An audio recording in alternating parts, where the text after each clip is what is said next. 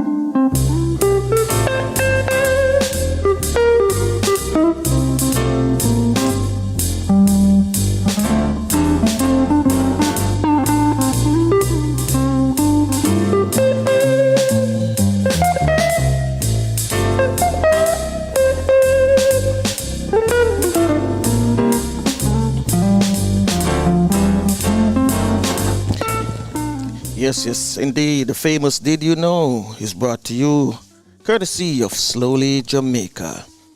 Take it away for us this morning, Alison. Take it away. This morning, our Did You Know is on the Caribbean as always, and it's about citrus. Fruit. Citrus. Papaya. Golden apple. Bananas. Citrus. Citrus refers to the group of fruit which includes the orange, lime, lemon, grapefruit, and tangerine. Citrus fruits are notable for their fragrance, partly due to flavonoids and limonoids contained in the rind, and most are juice-laden. The juice contains a high quantity of citric acid, giving them their characteristic sharp flavor.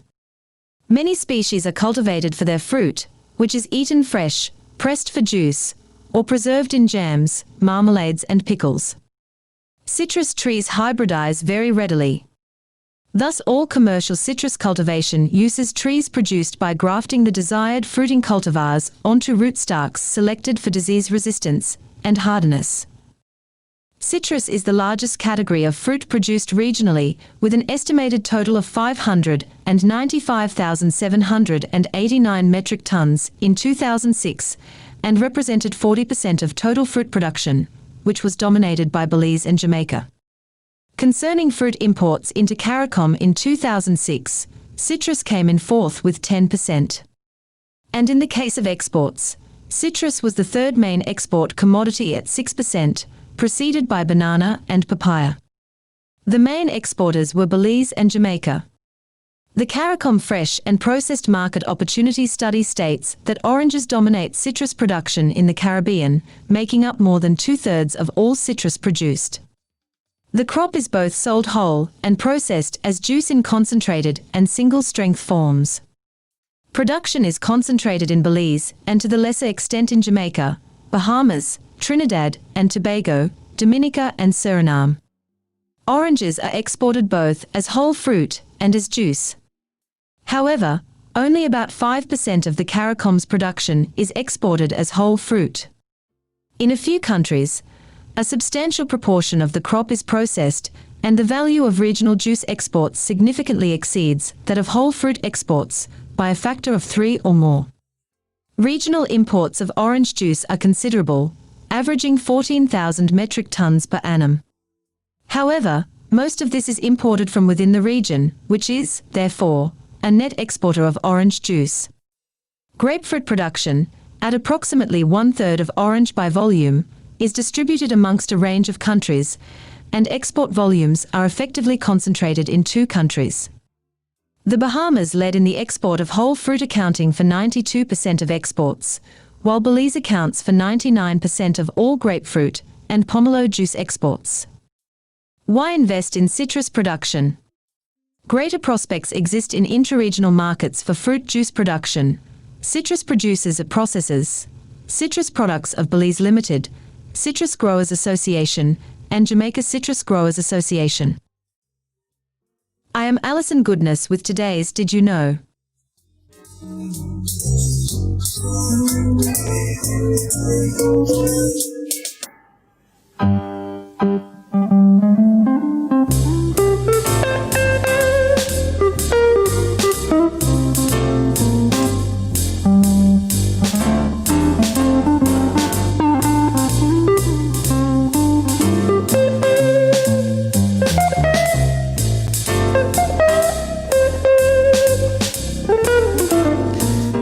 You Know is brought to you courtesy of Slowly Jamaica, uniquely Caribbean. Our Did You Know this morning is about citrus, but it's a 5-part Did You Know, so the continuation, we will finish that next week. So thank you, Alison. Still trying to link up with Flavius, but if not, as I said, we have a special guest this morning.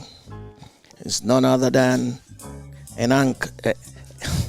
my bad. Nehanda. We're going to be linking up with her in a few minutes.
Hi, this is Pam Hall, and I'm inviting you to hang out with Flavius and Franco on the Real Stuff podcast.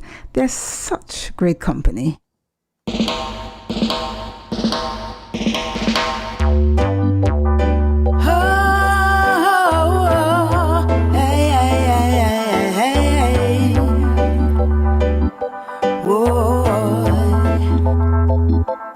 I wish that you were the man in my life. Well, this one is a bombshell. To take you to my home to be with me forever. I really love you, baby. Really love you, baby. Want you forever. Really love you, baby. Really want you, baby. I wish that you were the man in my life. I would like to take you to my home to be with me forever. I really love you, baby. Really love you, baby. Want you forever. Really love you, baby. Really want you, baby. Love I will give you is so powerful, so special. Under your skin it will flow through your veins. My love's insane. This love I give, I just can't stop. I just can't stop. It's in your face, even when you turn your back.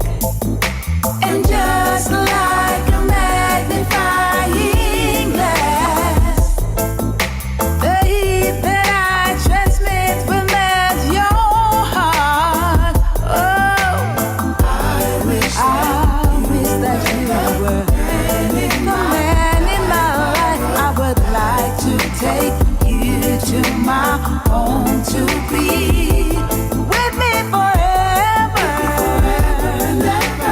Really love you, baby.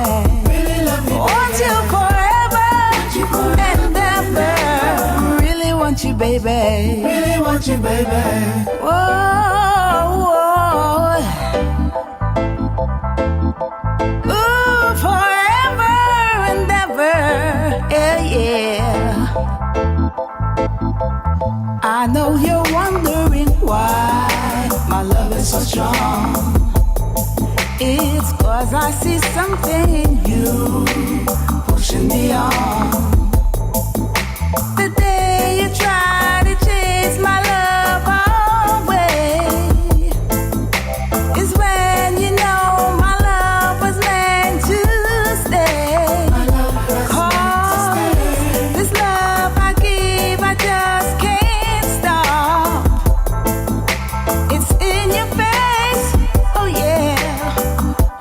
turn your back. I wish that you were the man in my life. I would like to take you home with me forever. Oh, really want you, baby. Really love you, baby. Want you forever. Ever. Really want you, baby. Really want you, baby. Love I will give you is so powerful. Well, this one is a bombshell. Under your skin it will flow through your veins. My love's insane. This love I give, I just can't stop. I just can't stop. It's in your face, even when you turn your back. Hey, and just like a magnifying glass. Hey, the heat that I transmit will melt your heart. Hey, I wish that you were the man in my life. I would like to take you home, to be with me forever. Yeah. Beautiful song from Miss Pam Hall. We're getting ready to link up with our guest this morning. We're trying to link up with Flavius. We can't get Flavius. So right about now, I'm going to bring in our guests. And then we move on.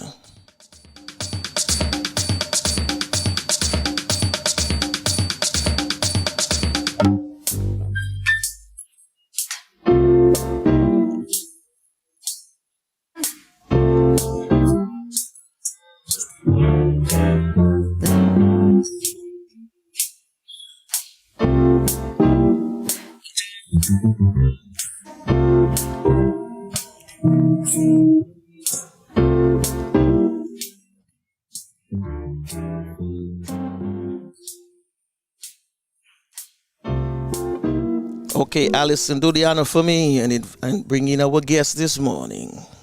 Nehanda means Gradma, a wise warrior. Nehanda Helmker is a skilled motivational life coach, skilled in family and relationship building and financial competence. She advocates for people of all walks of life to live their dreams through careful listening and patience accompaniment through their lives' discovery process. As a customer service team lead at the Office Gurus, she used her skills to motivate her team to be the top sales performers by spending one-on-one time with each sales representative to help in their self-development. She uses art to help individuals learn self-expression, self-discovery, therapy learning improvement. She has helped to advocate alternative programs for young and first-time offenders, speaking at Hattieville Prison and many schools throughout Belize while working as national coordinator for the Duke of Edinburgh program of Belize.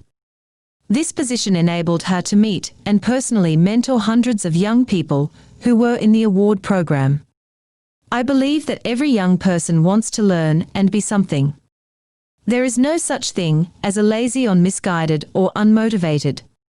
She taught English as a second language at Mount Carmel High School in Ben Viejo del Carmen using her brain-based visual education program, a program that focuses as an art as the universal language that brings together people from various socio-economic backgrounds.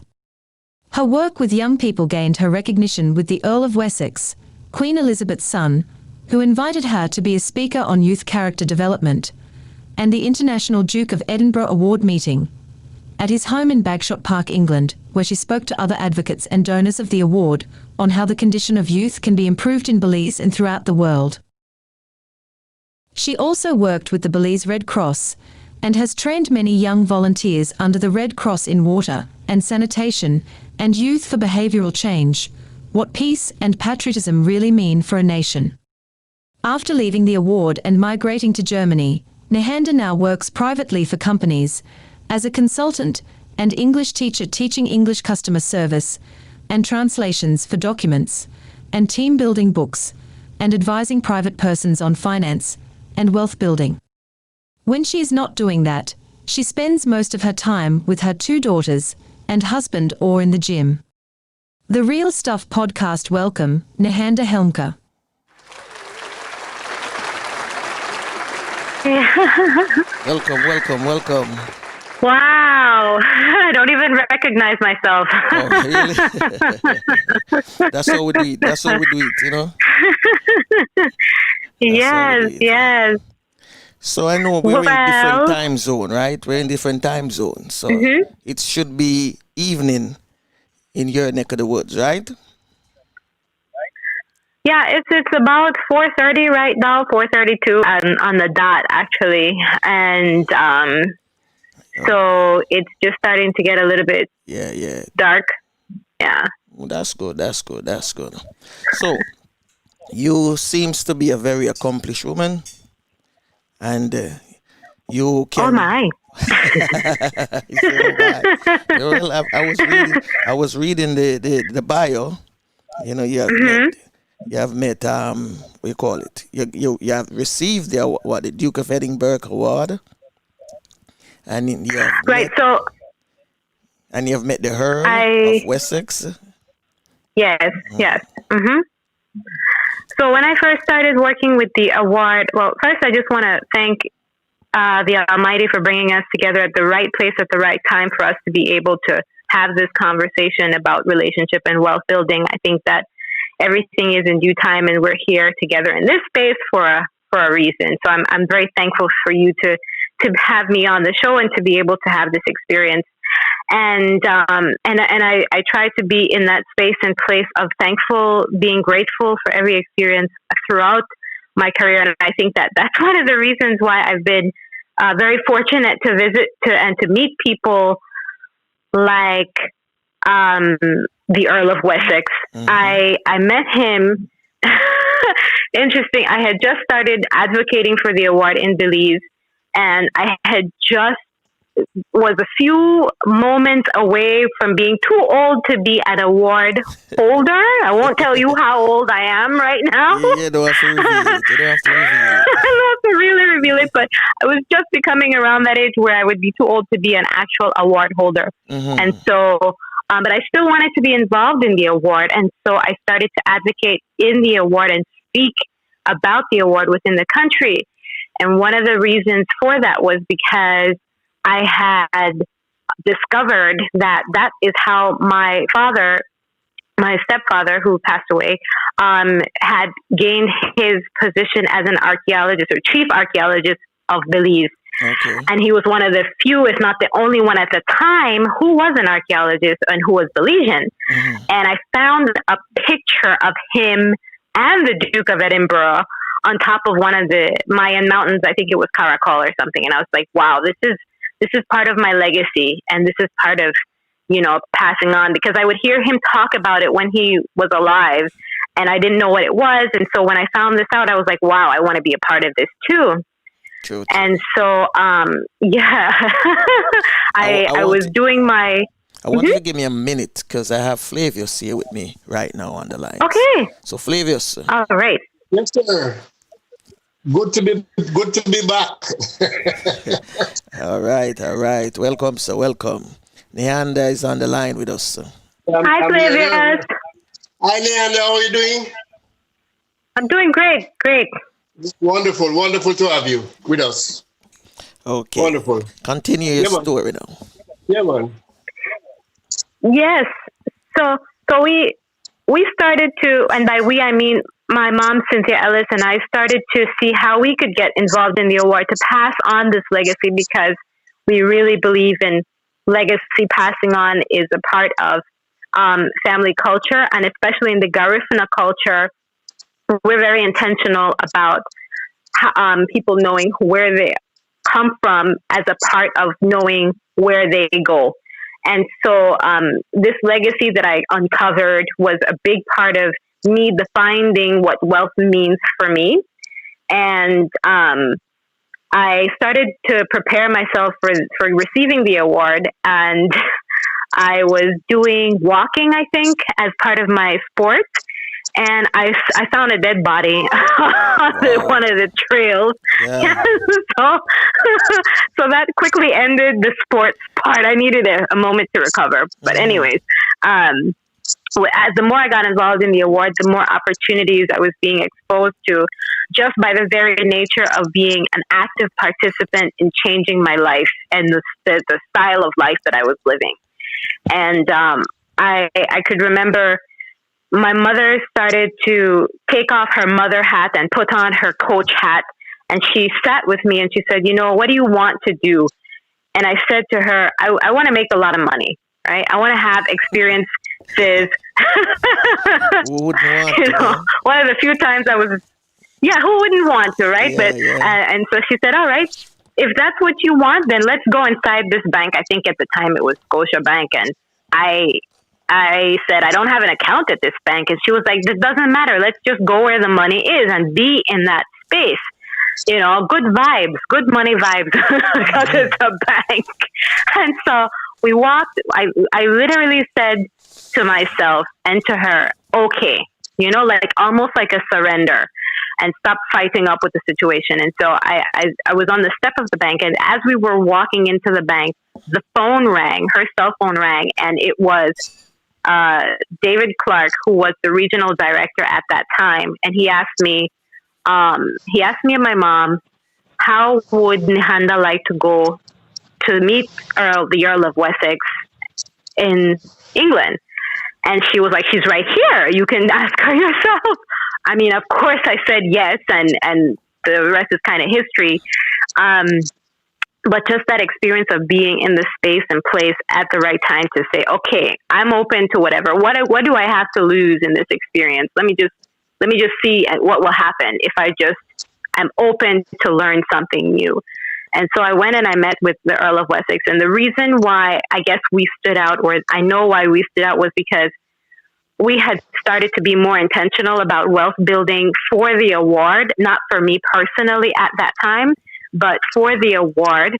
And I was so concentrated, or we were so concentrated and linked and in alignment with so many different people of like mind. So they say birds of a feather flock together. True. So at this point, we had raised, I think it was 10,000 Belize dollars, maybe 5,000 US, 5,000 US in the space of a week. But that wasn't our money. That was money for the award, because we really believed in what we were doing. And I still believe in what I do. So that's how I started getting into motivational speaking, because a part of my job at that time is to really encourage young people that they can do and be whatever it is they want. Doesn't matter what it is. They only have to want it enough to feel and believe that they can achieve it to really make it happen. True. And so the process of the award is sort of what I adopt with my clients here in Germany, or I would say internationally, because I speak with people all over the world. That's the concept that I adopt, is that I take some time out, and it doesn't happen overnight. So I will try to talk a little bit about what I do in this space of time. But we look at people's character. We look at how they think about money, what their attitude is towards money. How do they feel when they think about money? And really try to motivate and encourage them to define, have desire, and reach their destination of wealth. Okay. So big up. So to Queen I guess you would call that life coach. Big up to Queen Obaso, yes. Big up to Queen Obaso. Yes, an amazing woman. Path. Yeah. So very, she did, very and amazing woman. Yeah, very, very amazing. I have to say, I also listened to another woman who got in contact with you guys through her, Miss Jane Bennett, and I really am grateful to her, because she gave me an opportunity to, and I didn't mention that in my bio, but she gave me the opportunity to work with my mom with the it's not an orphanage, it's a children's home. And we worked with the teachers at the children's home to develop the first module of art as brain-based visual education and therapy to help create alternative education process. And that was the first module that helped me to recognize how different people learn and understand themselves and the environment they're in. So I'm always very fascinated by how people think, why they think what they think, and how they learn, because learning is individual, right? everybody doesn't learn the same way, and everybody shouldn't. So that's what we use to tailor the product to tailor the service that we give to help people really start to pay attention to how they are able to learn how to develop wealth for themselves. Yeah. So you're gonna tell us something about how we as black people should acquire wealth and keep our wealth, because you say you want to make money, and right now a lot of blacks are making money. They're just basically rich, but we don't have wealth. We don't have wealth to pass on to generations. And that's something we have to acquire. Well, that's kind of my job as a life coach. I really feel like that's the best word I can use at the time. It's the most sexiest word at the moment. That's what there's so many life coaches out there. But so this is what people pay me to do, and I have to first say that wealth and legacy, passing that on, is different things for different people. My experience has been, for me, I've made a lot of money and lost a lot of money and made it and lost it again. And each time I make and lose. And even now in this different season of my life, I've been able to really understand that it's very individual. What might mean rich for me might mean rich might mean something completely different for you, might mean something different for Flavius, or so on and so forth. And so I think as a people, as a Garifuna people, being so close to the land, that wealth is definitely owning land. Yes, absolutely. Absolutely.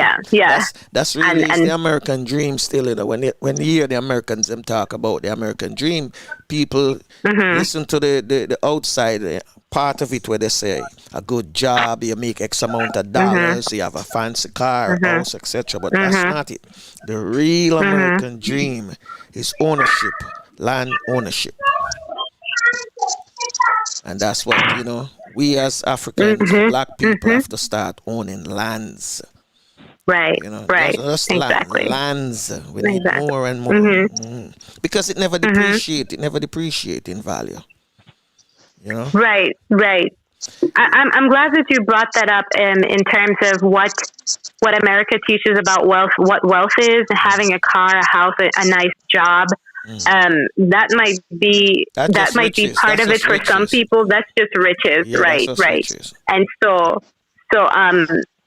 one of the things that I really was starting to uncover, I was on another call before I got on this call with my mom, and she was making sure that I mentioned freedom.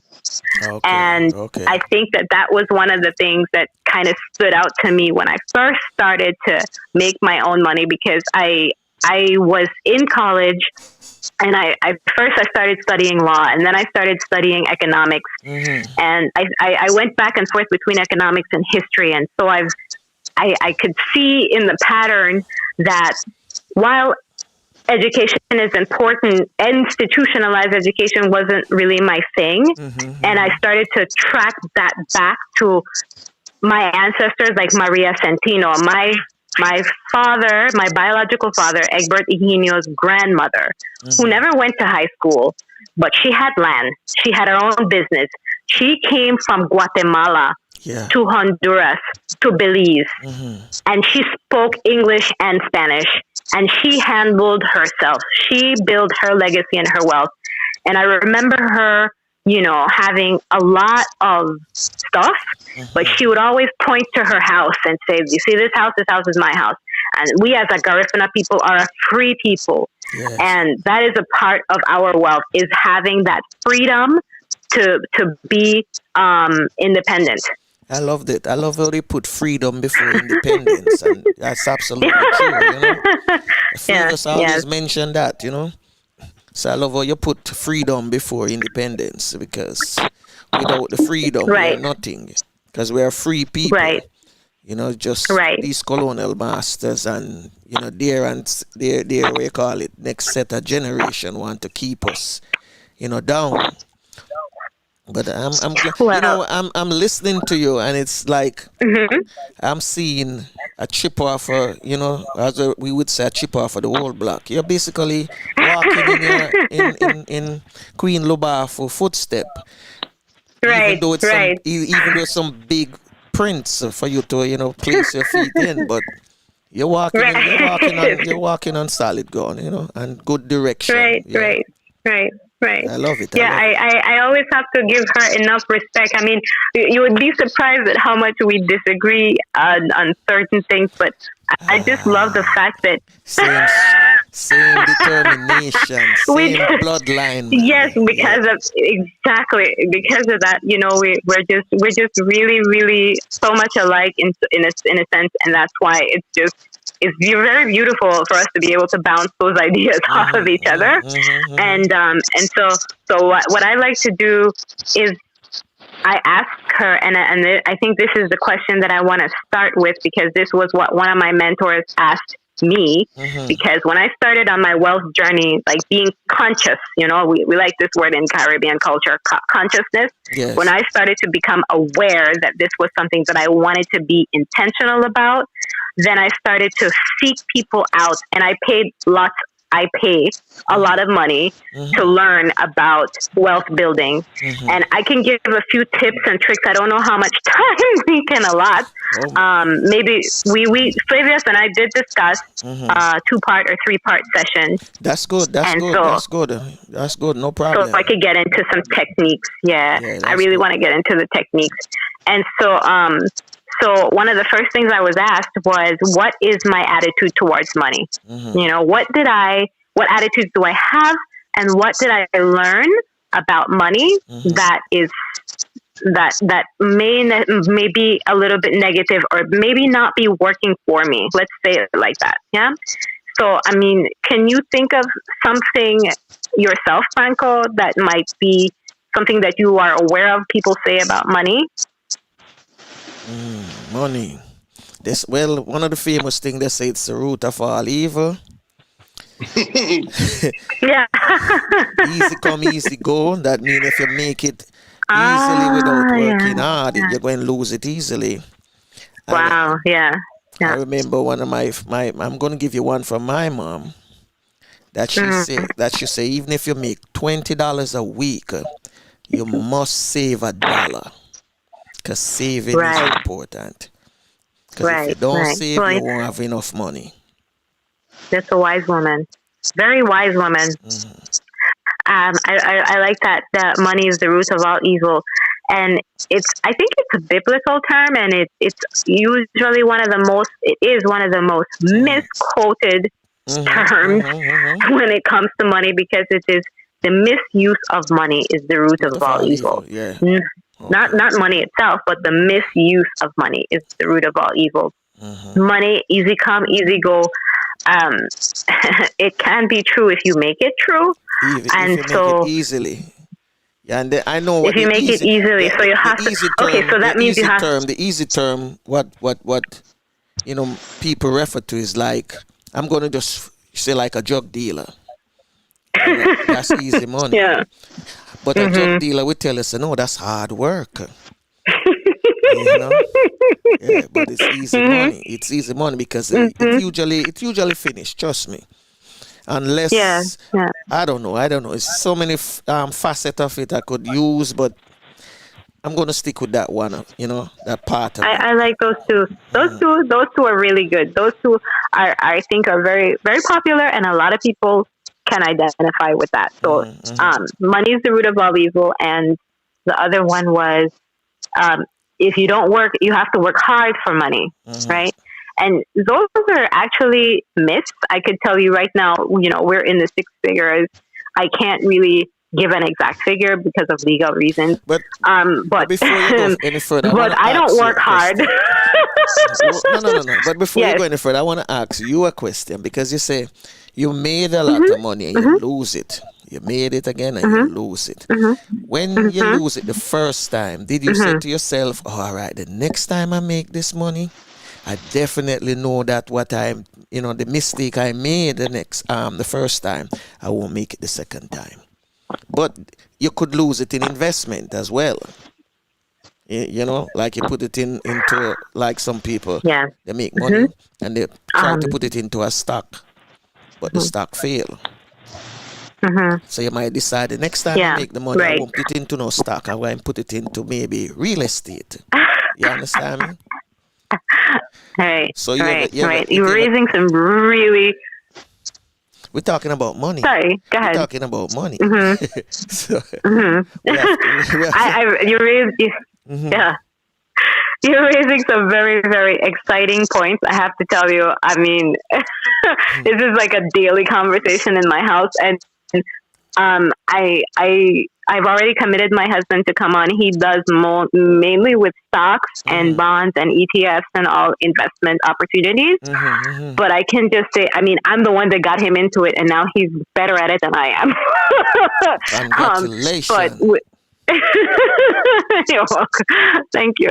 But with stocks, the thing with stocks is that a lot of people see, the thing is, what I'm trying to get at with money is that it's very emotional for a lot of people, right? There's a lot of emotion attached to it, and when you're emotionally invested in something, it causes a lot of blockages and a lot of negative blockages, I would say. Right. So if you feel like money is hard to come by, if you feel like, if you feel like it's evil or it's bad, and then you want it, then you spend most of your time battling yourself before you can even make a decision as to how much money you want, how you're going to make it, how you're going to keep it, how you're going to invest it. Okay. And so that's the first and the most powerful thing. That's what most of my work ends up being, is to help people overcome that one blockage. Okay. And so to answer the question about if I realized the second time that I had lost money, that I was going to make it and that I should save it, yes and no. I mean, I said, okay, I have to devise a plan, and I'm going to stick to this plan. And I stuck to the plan for a while, but I was not focusing all my energy and attention on this. Okay. The second thing was, you don't know what you don't know. So I was doing all of this work and this money planning by myself. I wasn't seeking advice and counsel. I'm going to say that again for those who are listening.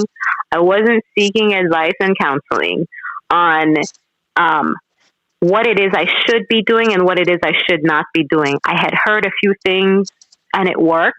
And then as soon as I made a little bit of money, not a lot, but as soon as I made a little bit of money, I went on a shopping spree. You know? Yep, I know that one. I know that one. You know that one, right? That's so familiar. That's part of a woman's world. Shopping. Yes, I couldn't wait. The money was so hot that it had to be out of my hand quickly. Yeah. And so once that was out of my system, and then I was broke again, I still had the earning capacity. So for those people who are listening, I really want to encourage you. The first thing is that you have to have earning capacity. It doesn't matter if you scrub floors or deliver the mail. Everybody who has a job has the capacity to make wealth. Okay.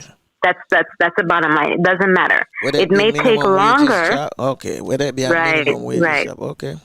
Right. And so the first time when I started to answer the questions, or to go back to the question about what I did the second time, was that I started to put aside a certain amount of what I was making. And that just came out of common sense. Well, common sense is not so common, but what I thought would be easy for me to do is just to put aside a small amount that I wouldn't notice was gone, and put that aside.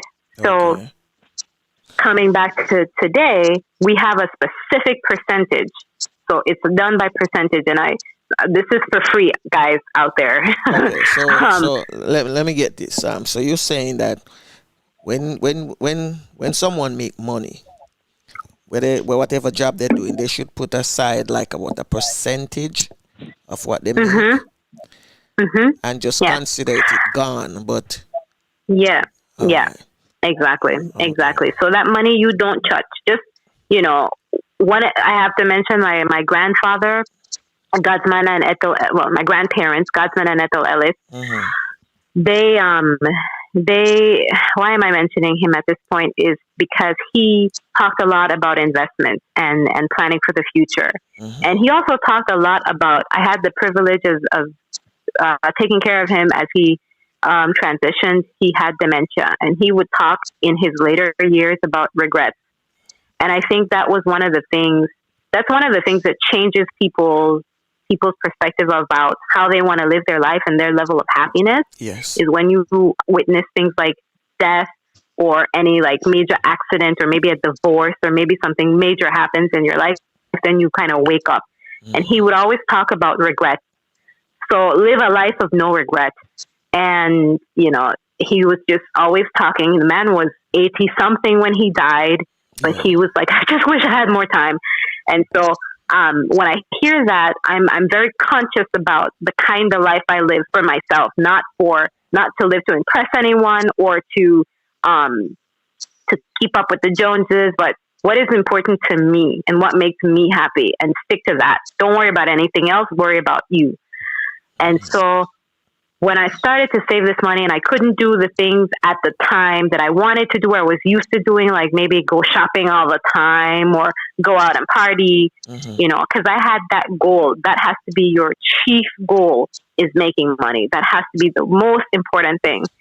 And in the beginning, it will look like a big sacrifice or small sacrifice, but to the percentage, I would encourage, depending on your age, to start with 10%. 10% of So your earning, your net earning. Yeah, whatever you earn. Earning. Okay. Yeah, whatever you earn should be 10% of that. I know some people do 30%, whatever is most comfortable. It shouldn't be too strenuous, because there were times where I was straining to save too much, and that's also not fun either. 10% is nice and comfortable, you know? You don't notice. You if you miss $1 out of $10, you don't really notice it. That's okay. Yeah. But let me ask the question. Mm-hmm. Where exactly would you put it? But you can't leave it in the house. You want to get all of my secrets for free.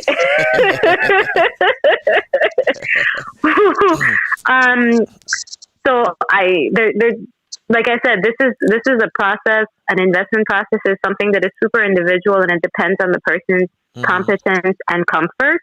So, you know, we do stocks. Well, my husband does stocks, and he selects his stocks. Okay. Some people will hire a broker depending on how much money they make. Some people invest in other people's businesses, and you know, I have books that I've read that I can share in this session that speaks to that specifically, so you can go get that information for yourself. So just let just say for the poor man, the smallest earner.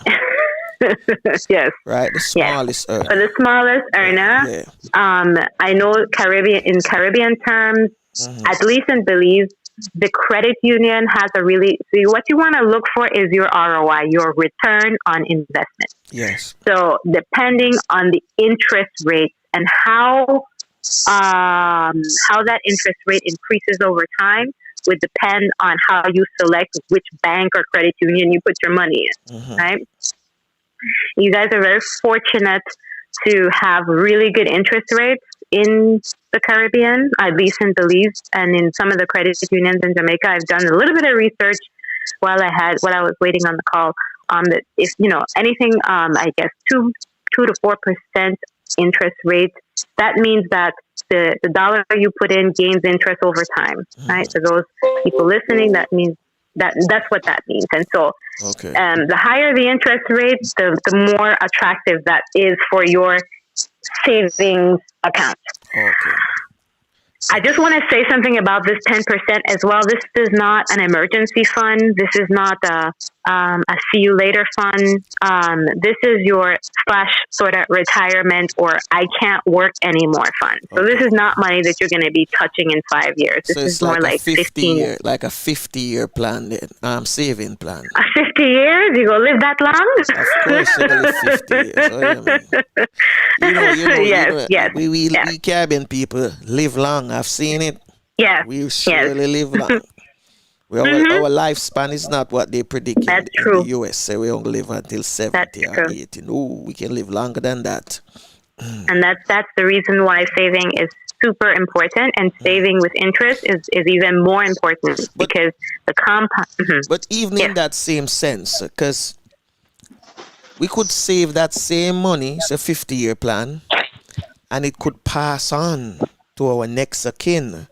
So that is like, giving them a start. Right. Building wealth. The point, right, exactly. Because you can actually live off of the interest if it gets to a certain amount. You can live off of that interest. It's called the compound interest effect.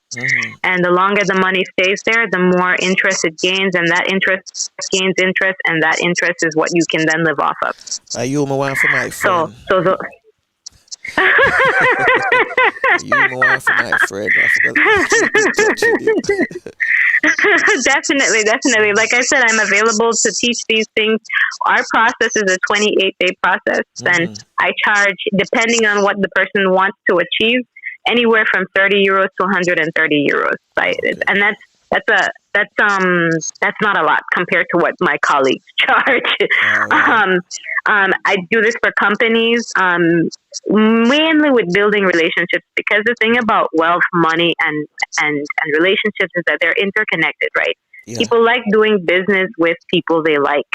And there's a certain type of attitude. I go back to attitude and vibes that is connected to each other when you're working in certain circles.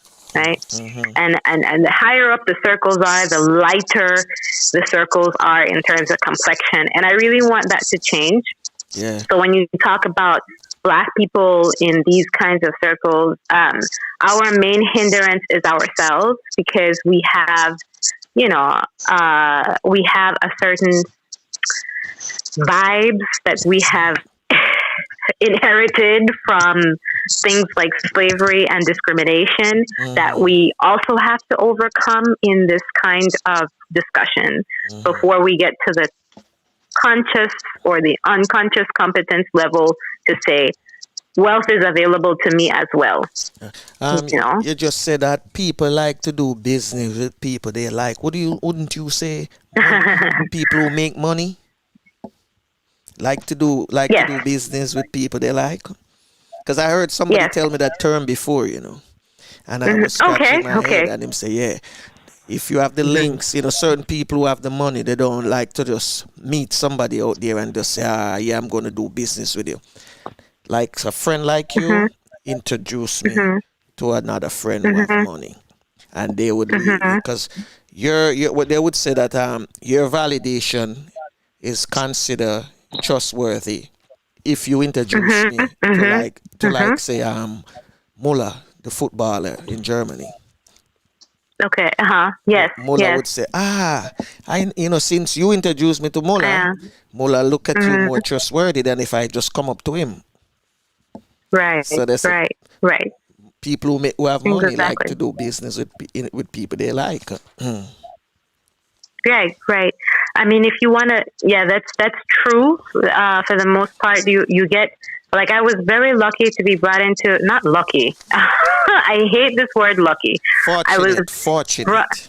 I was fortunate to be brought into this circle by someone who knew my mom, and I was somebody that people liked, but I also did the work. I mean, I didn't work hard. I was being myself.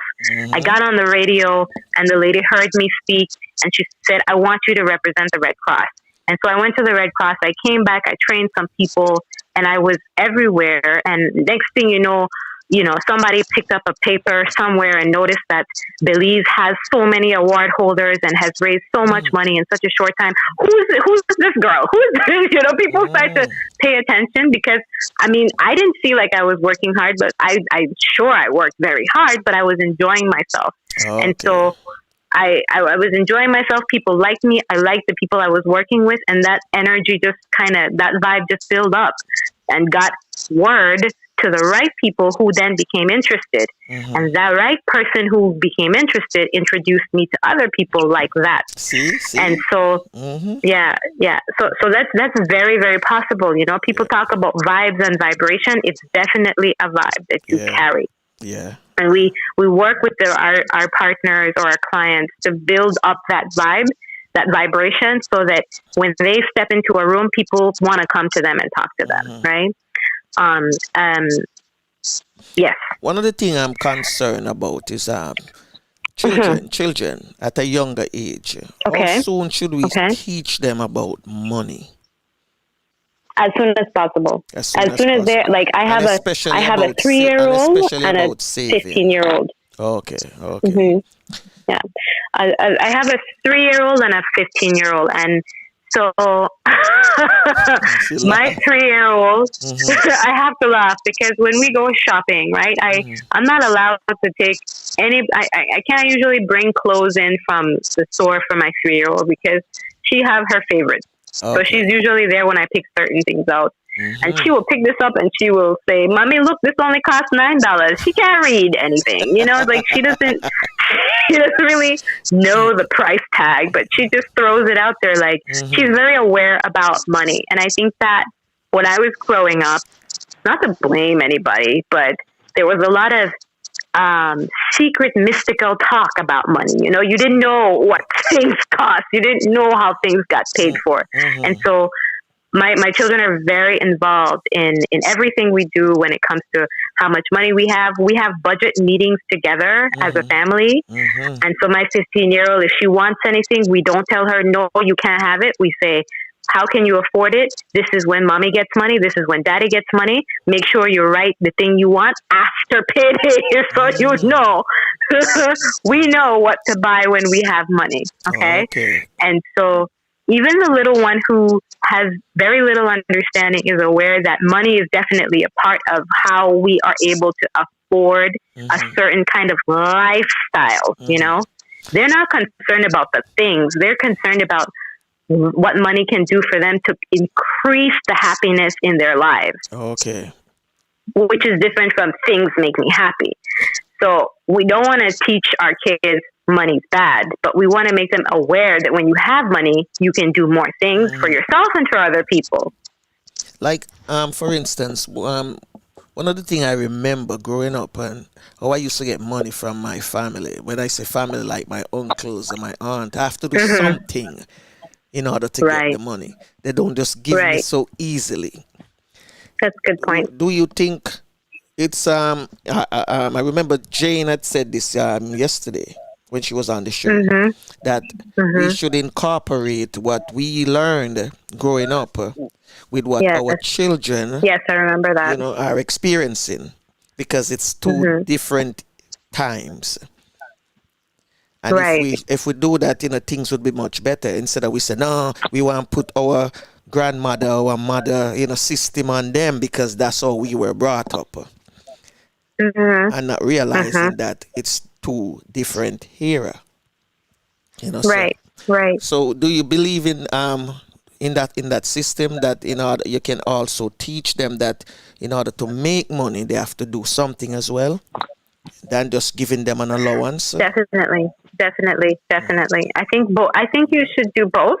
Okay. So my daughter gets an allowance, and I have an allowance for my younger daughter as well. And so, because I always go back to what my experience was and what I would have wanted done for me, so that I could have a little bit of a leg up. So we're a blended family. My husband is German, European, white, male. He could go everywhere, do everything, whatever he wants. And I am indigenous woman from the Caribbean who had to learn the things that were given to him naturally. So we help each other, and our kids are kind of in the middle, True. So we don't say one way. They're feeding off of both of you. Yeah. They're feeding off of both scenarios. So I provide an allowance, and so she gets her money in her hands, and we also discuss money issues with her. So we physically take them to the savings bank account. Like I said, we're not big on bank accounts here, savings accounts here, because the interest rates are extremely low. But he would tell the 15-year-old, "Okay, we have a savings plan in this stock, and it's going to appreciate this way. And, so that money exists, but it's not available to you in your hands." Right? And so when she wants a big purchase, like maybe she wants a PlayStation or something that's over €100, we will say, how can you pay for that for yourself, or what are you going to do for that extra thing that is outside of what you get every month? Absolutely. And yeah, and so she gets her allowance, and she buys her, I don't know, junk food. She likes these sweet drinks, or she will buy certain things for herself. Maybe she buy herself breakfast or buy something for her friends. When that money is finished, that money is finished. Okay. She have to wait till the following month for whatever. The next allowance. Okay. Yeah. But she also receives, like, for example, she also receives money, or I also make money available. Let me say it like that. I make money available for things like clothes and toiletries, or maybe, things that every teenager should have on a monthly basis. Yes. Your deodorant, your lotion, your toothpaste, special little things that she needs. For real. And all the extra stuff. Yeah, for real. Yeah, all the extra stuff. She has to manage that money herself. And so she has really learned what it means to budget and what it means to spend all your money and not have any when something quote unquote spontaneous comes up, and how to plan for that from experience and from talking with us. So I would encourage, if you can everybody can afford this. You just have to figure it out within your constrictions, right? So I can afford a certain amount for my children. Maybe that amount is different for somebody else. And be consistent and make sure that it's something that's systematic. Children like systems. Yeah, they like some kind of structure. Not too much, but just enough. So even if it's $5, you get $5 a month. Yeah, to keep them to keep them secure. Yeah, I like that. Yeah, they like that security. So even if it's a $5, I would, my grandfather, you talk about grandparents giving you money here and there, maybe for Easter or for your birthday or for Christmas, but then you never know when you're going to get it again. That's true. And so it wasn't easy back then. So happy. Yeah. Flavors. And you hold on to it. Yeah. I know you talk about money a lot, so you want to come in? Well, from what I'm hearing, it everything boils down to R&D, respect and discipline. Because you're speaking of is everybody have to get themselves in a disciplined way and have respect for money or the use of money. I think that is really tremendous, and it's something that a lot of us haven't learned, And I think that is one of the critical part of it, Right. But that is on the money side. But speak to us a little about actually acquiring money.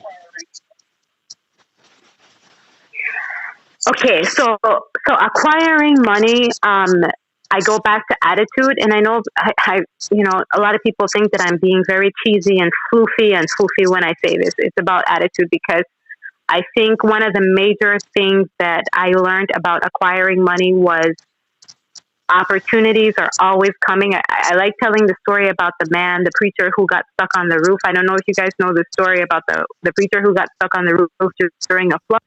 And the boat came for him. And the boat came, and he just told them, And so, you might be... Tell Flavius. Okay. I haven't heard it. Okay, for those of you who don't know the story, Flavius, there was a preacher who was stuck on a roof during a flood, and there came a boat, and the boat said, this is not getting better, it's getting worse, you're going to have to come off of this roof, come with us. No, God is going to take care of me. And don't get me wrong, I'm a Christian, and I believe in God. And I think this is actually a Christian parable, but anyway, so another boat came, and it was, the water was getting higher, and he told the priest, you need to come off of the roof, this is getting worse. So finally a helicopter came, and the helicopter said, come now, this water is getting higher by the minute, you're going to die, you're going to drown. no, God is going to take care of me. And so he drowns, he goes to heaven, and then he asks St. Peter, why you didn't take care of me? I thought you were going to take care of me. And then St. Peter says, God sent you 3 rescue options, stupid. But you hear me? You hear where I'm coming with this? Oh, yeah. You have an opportunity, and there are opportunities readily available in every situation, everywhere. It's just how we look at it. So I want to say... He wasn't a Caribbean priest, because... well, I wouldn't... my grandmother was saying, ask the first chance you get, you take her. You understand? Yeah. It's in a lot of songs, yeah. Exactly. So, Caribbean priest. Exactly. I mean, this is all about perspective and about attitude, because you can have many opportunities in many different ways. Miss Jane said yesterday there are many ways to skin a cat. 9. There are many ways and many 9 ways to skin a cat. So find the 10th way. Exactly. I love it. I never hear that one before. So when I hear it, I say, really? I have one now. I have one now. So big up Jane. Right. Big up to you, Jane. Yeah, big up Miss Jane, man. I mean, I could say acquiring money, you have to do this, and this, but what might work for me might not work for you. Mm-hmm, I mean, I came to Germany, as a person who had built a career in another country, in another part of the world, expecting that I was just going to come and do the same thing here, But I had to learn the language, so I speak German fluently now, but back when I came and that's something I want to ask. Mm-hmm. How you end up reaching Germany? What got into you to just say you're going to Germany? What got into me or who? That's what I was going. Was it love? Or it was love. Was it love or you No. I My husband said I hit him with the cuckoo mata stick. He is the worst. But we met in Belize when I was actually on vacation or had moved back from Europe to Belize. Mm-hmm. And he was there for this end of the Mayan calendar. And my cousin introduced us. Okay. And I wasn't, I had just left Europe. I wasn't interested in meeting any more Europeans. And so he was like most Germans, very persistent, very determined. Determined. No, they're not the persons. They're determined. Very determined. Determined, yes. Yeah, very determined. They never give up until the last whistle. That's how it is. Never give up until the last whistle. That is literally, that's a fact of life. Literally, yeah. Unfortunately, that's historical. Yeah. But so we kept in touch after he left Belize, and 2 years of long distance courtship and commuting. Mm-hmm. He proposed, and we said, okay, we want to raise our kids in Germany, so I moved here. Okay. It wasn't easy. It was not easy at all. Like I said, I had to learn the language. Mm-hmm. I had to learn the culture, and that took a while. But when it hit and clicked, and I started to just be myself and make the most of everything like I do, no matter where I am, opportunities just started to flow. So I guess you could say I had my youngest here, and I had started taking German class, and it was a pretty intense course. I dropped out because I couldn't do the baby. And during this time, it was when all these immigrants came from Syria and from Ethiopia and other countries around. So they didn't have any space for me to go back to school. So I had to force myself to leave my home and interact with Germans. And that's how I learned German. So after I built up my little bit of confidence, I said, you know what, I'm ready to go back to work. So, but before that, I delivered newspapers. I've always worked. That's one of the things to say. So talk about acquiring money. Mm-hmm. I don't know who's calling me right now. But in any case, I've always worked, and so no matter what kind of job there's available, I wasn't too proud to say I'm going to go deliver papers, which is like, no kind of money. But I knew that that was something that I would never forget to do, is to continue to my wealth seed. So They really want I know they're having another meeting that's taking place at this very moment, and my mom, I hope, will tell them that I'm on another call. So we're going to wrap up. We're going to wrap up pretty soon. Because we're going to have part 2, part 3, part 4, part 5. All right, cool. So And I'm also wanting to make sure that you can answer it. Answer them. I'm wanting to make sure that I get my husband on in some time or form pretty soon. So in any case, I had these little jobs, and of course I applied my method of just a little bit of, put a little bit aside, a little bit aside, a little bit aside. And I said, you know what? I told my husband, you know what? I want to teach. And I want to do this motivational teaching, life coaching again, because it's my calling. I love it. And this is what I think I should be doing. So I found my way to Stuttgart, which is a nearby city, the big city, because there was a young man named J.T. Fox who was giving a free course,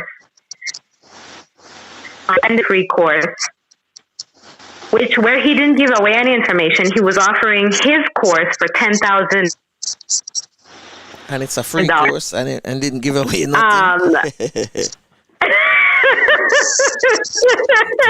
No, he just talked about how great he was, and and I raised my hand. I'm there with my 2 children. I took my daughter out of school. I raised my hand, and he never listened to me. He told me, "You're not ready to make money because you're here with your 2 kids, and you don't understand that you don't get anything for free." And so I wanted to be offended. I really wanted to be offended, but I'm glad he said that to me. What was he saying in a nutshell?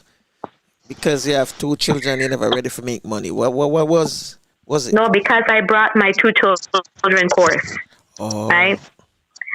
A woman who's ready to make money has to have her house in order first, before she decides to come to a course like this and have her children sit through this boring thing. And she has to be willing and ready to invest this kind of money to make more money. And that's why that's one of the main reasons I charge for what I do, because it's so time consuming, and each individual is an individual, and I'm not going to justify my prices right now, but I won't ever, but the return on investment is great. And so you can't expect, that was my first lesson. You can't expect to get something for nothing. And once you understand that, you are on your way to making millions. So let me ask you, if I need some consultation from you, what's your going rate? So we have a 1-week program, which is €30. That is about 28 US. And then we have the 28-day program, which is the life-changing program, because it's 28 days to make a new habit. So I do a workshop for 28 days, and it's twice a week, and you get your assignments and stuff. And that's €130, which is 125 US. Okay. So you have access to me. You have my phone number, my email, and we sit for 45 minutes. It's 90 minutes a week. And we discuss your financial, personal goals. Okay. Yeah. That sounds good. I don't know. Should I give my information, or you guys put my email address at the bottom or something? Yeah, because as Flavia said, it's a 5-part series. I guess we have other stuff than finance. You just threw that number 5 parts. Oh yeah. I've been throwing it in, So we have other stuff than finance. I think we're gonna be talking about as the series progresses. Okay. Okay. Wonderful, wonderful. I'm in. I am in, and the reason why I'm coming on and giving these little nuggets as general as I possibly can, because I usually make it very individual for the people for my clients, but as general as I possible, because I really believe that the system needs to be disrupted so that there's more diversity when it comes to how wealth is being spread, and it's happening already. So I'm just wanting to do my part to make sure that it's as inclusive as possible. And much to the disgust of my colleagues, charge to leave it. I'm always being told I need to charge more, but I want to really make sure that it's accessible. So, so if I have a moment, I would like to run through the list of books that I have that I'd like to recommend. I'll recommend half now and then half next time. Yeah. Just a moment. I got my list right here. And that is the first one, The Richest Man in Babylon. I know that make the Caribbean people cringe by hearing Babylon. The Richest Man in Babylon. Wow. Yes. It's a finance book. Think and Grow Rich. This is a finance book. Okay. Keep shooting. Think and Grow Rich. And a nice, small, easy one, As a Man Thinketh. As a Man Thinketh. Yeah, I think that there are two different versions of this. There's the old one and a new one. So it's really short, but the style of writing it's like old English Bible language. But I believe there's a newer version, so I will see if I can link it to you guys later. So the three books are Rich Man in Babylon, Rich Man in Babylon. Yeah, The Richest Man in Babylon. The Richest Man in Babylon, okay. Think and Grow Rich, As a Man Thinketh. Yeah. Genau. Okay. And you can find these books if we, Google and yes, you can find them on Amazon. And iBook and Amazon, all of these places. Yes, all right, yes, all right. yes. They're pretty well known all over. You can even listen on YouTube if you find a nice, easy link. These are the beginner's textbooks. Yes, I think this is a really nice start, and you can listen. I mean, The Richest Man in Babylon, I always go back to and listen because I'm always getting more and more from it. But it's one of those financial gems that is like 100 years old or older. Okay, I'm gonna check it out. The Richest Man in Babylon. Flavius, anything before she go? No, nothing more. I mean, not for today. Yeah, because we know we have 4 more series to go. Yeah. I must say one thing. Okay. I must say one thing. Yes. That from what I have learned so far from you people, from the people of Belize, we've been on the program all week, from last week until this week. You guys have so much energy and joy within you. So much energy and joy, Thank you. Because, I'm distance away, but I'm feeling the vibes, for all right. Huh? Yeah, happy people. Yes, for all of you that came on, energy, the energy and the vibes, Yeah. Right. And I'm glad Queen Lubafo was able to, link up all of that connection with Flavius. Right. It was really good having you. Really good. It was really good being here. Thank you. I really appreciate this opportunity. And I want to tell you, Franco, I have a long list to come. Oh yes, and next time you can bring your husband. Yes. Next time make we see if we can pick him brain. Hear his side of the story. Can you tell your story or you meet him? So I hear his side of the story. I think there's more to it than what you just mentioned to us. Oh yeah. Oh yes, he will embarrass me thoroughly. So say hi to him for me, right? I will. Thank you guys for having me, and be safe as well. Be safe. Yes. Okay. All right. Yes, you too. You too. All right, so we'll see each other again soon. Yes, bye. very soon. One love. Thank you for having me. You're welcome. You're welcome. And we thank you for coming. No problem. It was my pleasure, really. All right. Bye, bye, guys. Bye. Bye-bye. Yes, Flavius. Yes, sir. So that was it. We had, wonderful time. Money is a rich man's world. It's a rich man's world. I'm gonna jump on these because I know this one should be available in audio. The Richest Man in Babylon. Yeah, I would love to listen to that. Yeah. And for you, think and grow rich. And as a man thinketh. These are the 3 books recommended, the textbook. 3 textbooks. So listeners, go and get your copy. Whether it's audio or hardcover copies, whatever. Yeah. So I know it's time for us to go, Flavor. So give me your 2 cents. Oh, yeah. Well, what we're talking about every day as it relates to COVID, you see, it comes down to just life, because that is all we are heard about this morning as it relates to money. You have to have discipline in what you do, and you have to have respect. Like she have respect for her family, her kids, and the money that she makes and how she uses it. So that is, and the same thing is required to deal with COVID. Respect and be disciplined in what we do. You heard about the spikes or tearing up the Midwest. Yes.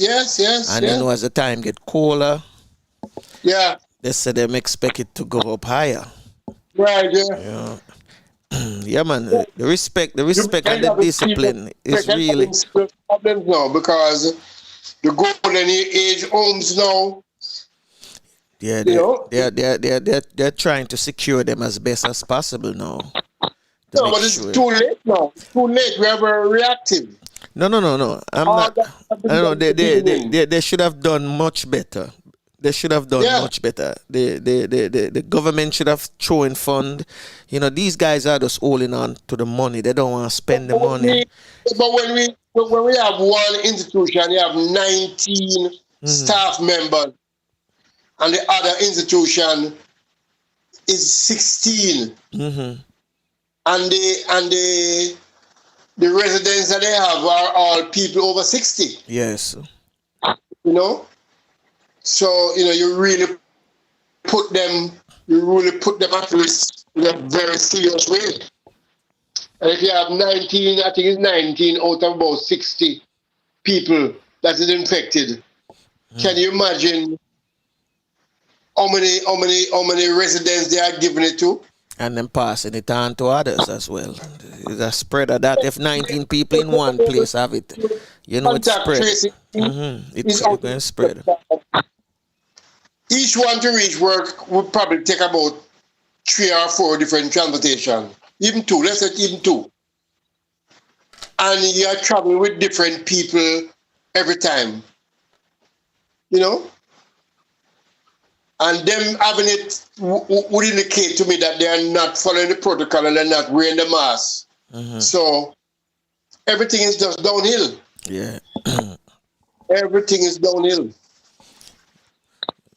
And we can't be having so many senior people having COVID, because we just don't have the capacity to look after them. We don't have enough hospital beds, ICU beds, and we definitely don't have enough workers, nurses and doctors and all. We don't have. So, what are we going to do? And then there is another thing rearing up now about children homes. And I'm saying that since COVID started, children home places of safety and all that, they are being treated extremely badly. Now, let me say something. Let me say something 1 minute to you. This was a plan. They planned this because if you notice worldwide, since this pandemic started, who were the first set of people that wanted to go out there? the children back to school, Yeah. back to school, Yeah. because they would have been, they are now the super spreaders. You hear me? Oh yeah. They are now the super yeah. spreaders. So Take it home to the grandparents. it's a plan designed to do damage. I'm telling you. Oh yeah. But we know, said, the father not asleep. He's alive Oh, yeah. and well. He's alive and well. So it's time for us to get out of here, and we're gonna be back with you on Monday when we have yes. Teddy Laidley with the really current news in Jamaica, the Caribbean, and around the world. But I'll be sending out a video. I start putting a video for, every weekend we're going to release a video of the guests coming on for the next week, along with the flyers each day. So look for that this week coming out. So if you receive flyers from us on a daily basis, now every weekend you're going to get just a mini video. Very interesting for you to watch as well. So with that, we come to the end. But before I get out of here, we're going to chant our little prayer before we leave. You lead us so full of. You belong far away away. Ajugwala lebo buseru. Lida mua, lida sumpula. Lida mua, lida sumpula. Yes, sir. So that we have Tafina to take us out. Well, unfortunately, this is it. Till next time. Bless.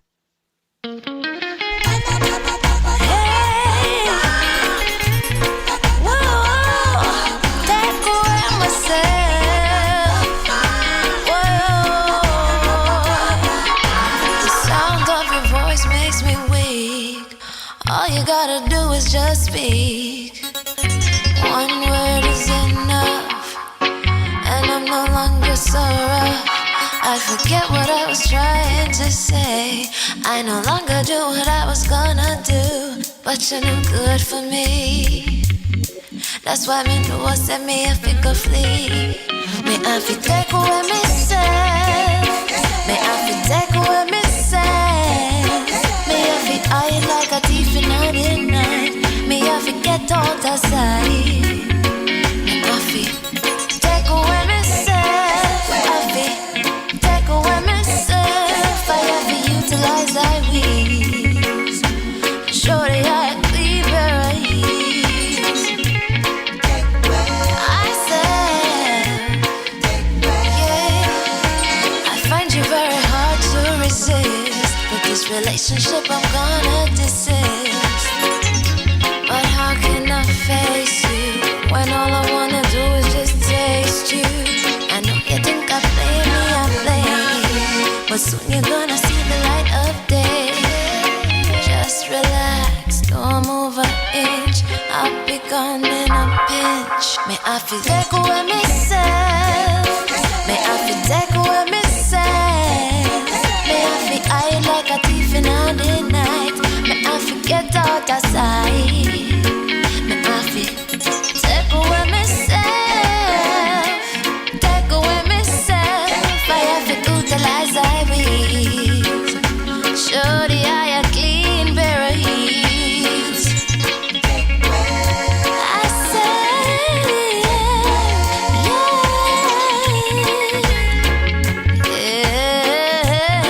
yeah.